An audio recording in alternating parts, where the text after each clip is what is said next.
Olá, meu irmão, minha irmã, paz de Cristo no teu coração. Seguimos com a nossa quaresma, seguimos nesta primeira semana e vamos fazendo este caminho, né? Caminho de reflexão, de oração, caminho de caridade, caminho de renúncia, de jejum, aqueles jejuns essenciais, aquelas renúncias essenciais para uma vida mais próxima do que nos propõe Jesus Cristo. Aquela caridade fundamental no encontro com o outro, no olhar, no sorrir. Aquela oração que, como eu lembrava ontem, precisa ser profunda, essencial e, consequentemente, exigente. Te agradeço muito por sua solidariedade com esse momento, por você estar aí, por você fazer parte dessa grande corrente, desta grande ciranda, desta grande comunidade de fé, que nos mais variados momentos do dia, nas mais variadas localidades, nas mais distintas realidades, reza, ora, se une, está em comunhão. E quem nos une? Não sou eu. Quem nos une é a palavra de Deus. A palavra de Deus é essencial para a vida cristã. É esta palavra que eu quero divulgar, difundir, ampliar, que eu quero fazer com que mais e mais pessoas possam ter um encontro pessoal diário, mais e mais pessoas possam fazer uma experiência de amor, de fraternidade, de acolhida, coração aquecido pela palavra, como aquecidos ficaram os corações daqueles discípulos que estavam voltando para a sua cidade, Emaús. E quando Jesus lhes falava, o coração aquecia. É o mesmo Jesus que nos fala hoje através desta palavra. Que o nosso coração fique aquecido pela palavra de Deus. E para que o caminho seja claro, luminoso, desobstruído, bem preparado, vamos pedir ao Espírito Santo que venha sobre nós, que nos abençoe, nos ajude, nos auxilie neste momento. O Espírito Santo, que seja força, vigor, ânimo, entusiasmo.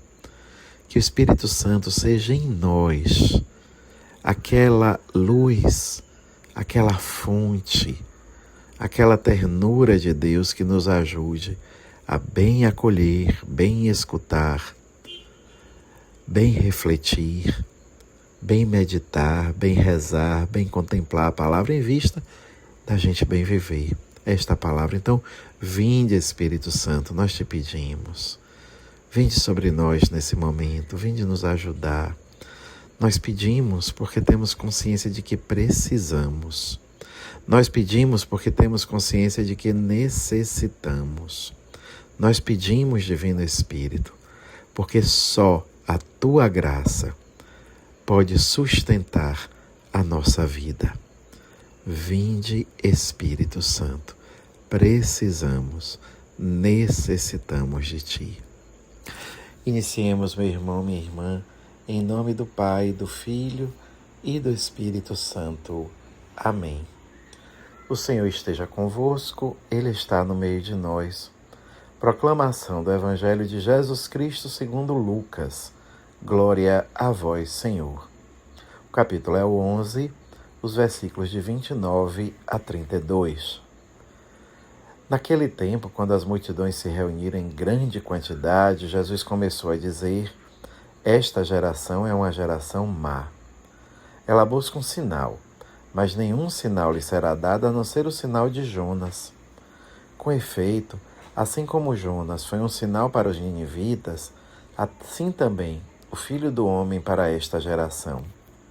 No dia do julgamento, a rainha do sul se levantará, juntamente com os homens desta geração, e os condenará, porque ela veio de uma terra distante para ouvir a sabedoria de Salomão.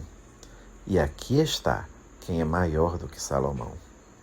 No dia do julgamento, os ninivitas se levantarão juntamente com esta geração e a condenarão, porque eles se converteram quando ouviram a pregação de Jonas.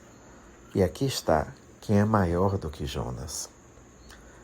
Palavra da salvação. Glória a vós, Senhor.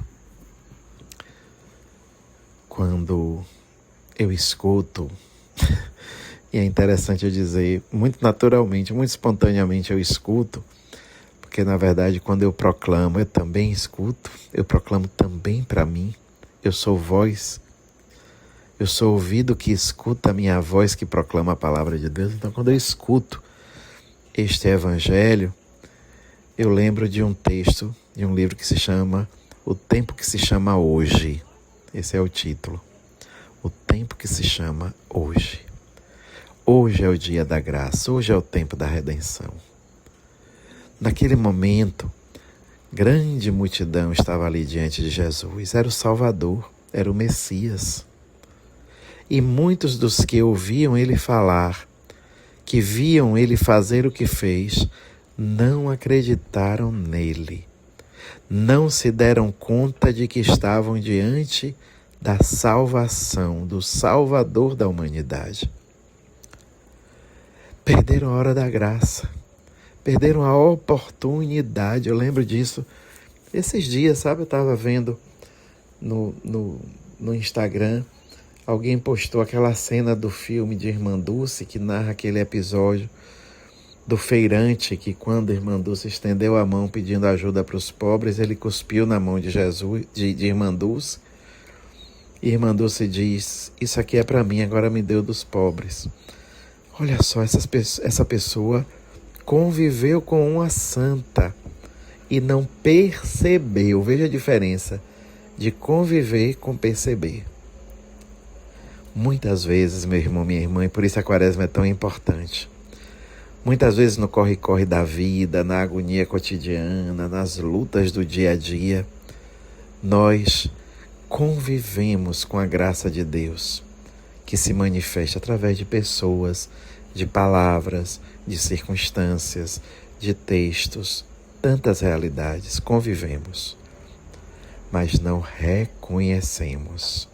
E por isso não aproveitamos, não desfrutamos da graça.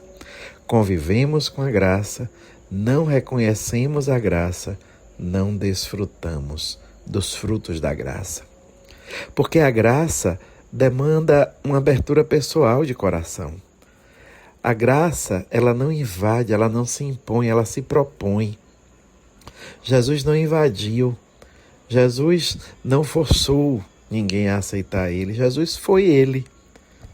Quem acolheu, quem aderiu, experimentou a salvação. Quem adere, quem escolhe, quem elege Jesus, quem elege o reino, quem escolhe o reino, experimenta o reino.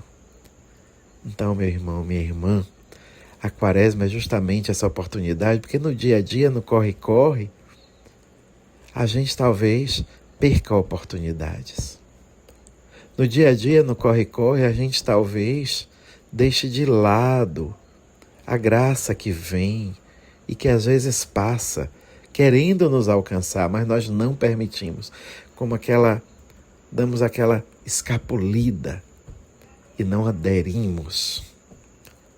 Vamos pedir que esta quaresma seja tempo de parada, um pouco mais de silêncio, um pouco mais de oração, um pouco mais de renúncia, um pouco mais de caridade, para que estejamos mais atentos e diante da graça, não apenas convivamos com ela, mas reconheçamos e desfrutemos da graça.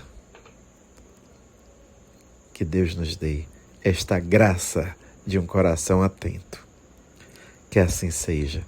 E que Deus te abençoe, meu irmão, minha irmã, em nome do Pai, do Filho e do Espírito Santo. Amém.